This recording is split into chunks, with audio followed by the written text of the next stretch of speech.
too much rubbish going on right now. We've got people on TV, the news, etc. They say things, and people say a lot of things, but when you come under the guise of an educated person, you really should watch what you say, especially if you're a historian. The whites have become black, a particular sort of violent, destructive, nihilistic gangster culture has become the fashion. And black and white, boy and girl operate in this language together.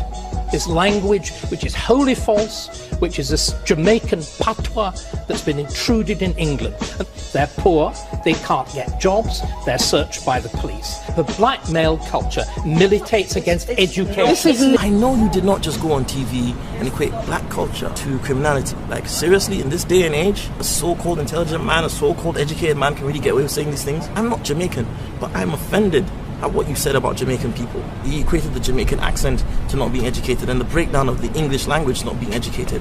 Here are a few reasons why I think that's a really stupid thing to say, Mr. Starkey. I know you're a historian, so I don't even need to quote dates. You should know this, right? Isn't it ironic that you blame Jamaican people for looting, when if you think about it, the existence of Jamaica as a country is a consequence of England's looting?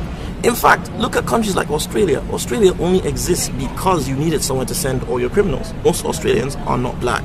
Please, I'm not saying all Australians are criminals now, but how did that country get populated? You talk about patois influencing the English language, but again, that's very ironic because patois, you know, Jamaicans are essentially Africans speaking English. So even the language, really and truly, it's your influence over our language. You know, why don't they speak Yoruba, Igbo, and Twi in Jamaica? That's very, very ignorant. To take Jamaica, a small island, and then take one stereotype from this small island, and then merge the whole race of people who happen to be the same color as me or different variations of it into one race. We speak thousands of different languages. We come from hundreds of different cities, different tribes, and you just turn us into one generic little group, black. And this is a group that was created in this part of the world, because in Africa, before colonialization, we all refer to each other by our tribes, not by the colors of our skin. You say black culture, have you been influenced by Somalis, Nigerians, Ugandans? No. You talk about in it, but that doesn't, I've never heard of Jamaicans don't say in it. That was started here. Cockneys say that. Why are you putting that on us? It has nothing to do with race, it's class. And this class system was created by the aristocracy that you so happily support. So how can you turn around and say that black people are the people that are causing all this looting? Was it not a white man that shot a black guy that kicked off this riot in the first place? You want to talk about the influences that Africans have had on your people, that black people had on your people? Then let's talk about the Moors who came over to Spain and taught Europeans to bathe twice a day, when Europeans were still bathing once or twice every couple of months because they were afraid they would peel their skins. Talk about the Moors who brought pipe-borne water, medicine, astrology and astronomy over here to Europe, when you guys were still bashing each other over the heads with clubs. And no matter how hard you try to erase this from history, there's still evidence left in Spain. In fact, if you look to literature, a lot of my claims are still justified, because I mean, look, Shakespeare, who inspired him to write the character Othello, was based on a Moor.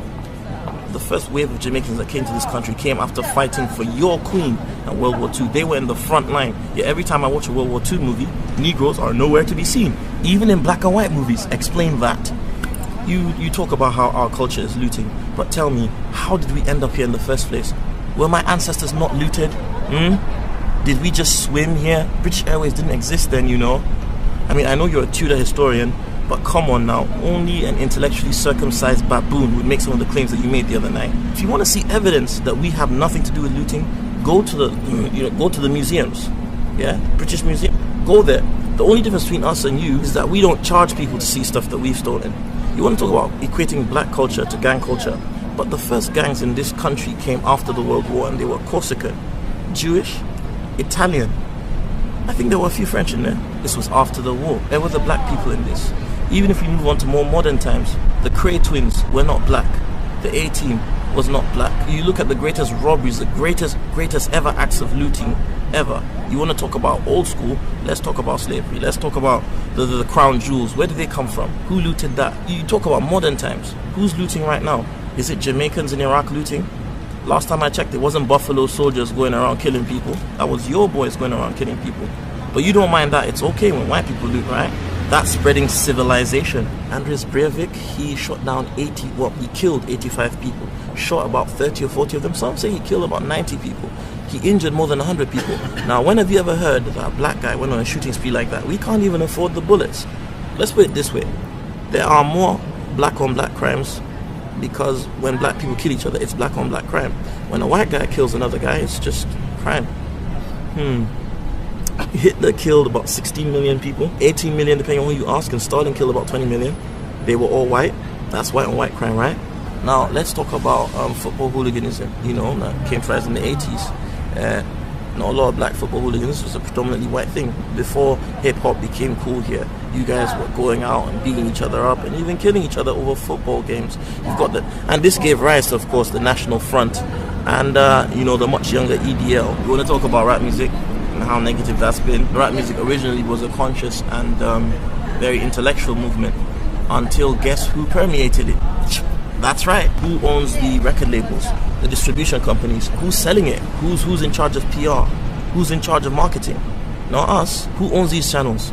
Not us. Who decides what gets on the channels? Not us. Most of the people buying these records now are 16-year-old white girls in middle-class homes. In fact, if you go downstairs, your little niece is probably listening to Soulja Boy right now. But you can't blame her on music because, for goodness sake, look at rock music. You're telling me that's peaceful? Slipknot? Marilyn Manson? Is that the positive influence you're talking about? Seriously, we can be subjective, we can go tit for tat all day, but really, it's black music? I don't even blame media anymore. I think I'm very, very fair. I blame ourselves too. Black people, we're at fault. And I blame this directly on you, all you comedians that go on stage and make minstrels out of yourselves and call it black culture, and all the audience who laughs and claps for this kind of rubbish, all you rappers that come out and talk about pimping out our black sisters and encouraging the youth to go out and steal. I'm not saying all of you do it, but those of you who do are a disgrace to our race. You guys come out and say, oh, it's just music, but then at the same time, in the same sense, you're like, oh, we're keeping it real. Make up your mind. Are you lying or are you telling the truth? If you're telling the truth, then you're part of the problem and you guys need to go. All you black celebrities that see all these things happening, see all these people taking the piss out of our culture and do absolutely nothing, do nothing. You don't stand up, you don't speak out for us, you just keep quiet, you make your money. You guys are part of the problem because the youth are looking to you. I'm not famous, you guys are. Why aren't you guys doing anything about it? We are the most inviting people. We let people come and we let them exploit our culture. When a white guy comes and he's not too good at rapping, oh, we love it. A white boy comes doing comedy in black venues or wherever, we accept him. But whenever we go to another venue and we try to do these things, do they accept us? You go to India, why don't you go become a Bollywood star, see if they accept you? They won't. But if an Indian guy starts rapping tomorrow, we'll all love him. I'm not saying we should stop loving, but we should start understanding that we should hold people to the same standards that we hold ourselves and other people hold us to. We should stop taking this rubbish. So next time when you're sitting down, and you're listening to a guy and saying, oh, he's too political, he's not black enough. Remember, it hurts when someone else says it to you, so don't say it yourself. Pick up a book and read it, man. We are all individuals, we all have our own ancestries, we all have our own things that we contribute to the world. We're not worthless like these people make us out to be. And also remember that not all white people are racist, most white people are cool, most people of every race are cool. It's people like Starkey I have a problem with. Because the same way when we do something, we make the rest of ourselves look bad, he just made the rest of white people look bad. Because a lot of black people now are going to think, oh, all white people are racist, and that's not right. We should all get on. Color is such a stupid thing to hate someone for, and I really wish the world would move on. In conclusion, Mr. Starkey, you, my friend, are a typical example of the adage, a little bit of knowledge is a dangerous thing. You are an educated illiterate, and I remember you tried to pass off sounding white as sounding educated, and said that if I heard David Lammy, I'd think he was white because he's educated. Well, if I heard Frank Bruno, I'd think he's white. He doesn't sound too clever now, does he? This is MajorTv and this is brought to you by Major.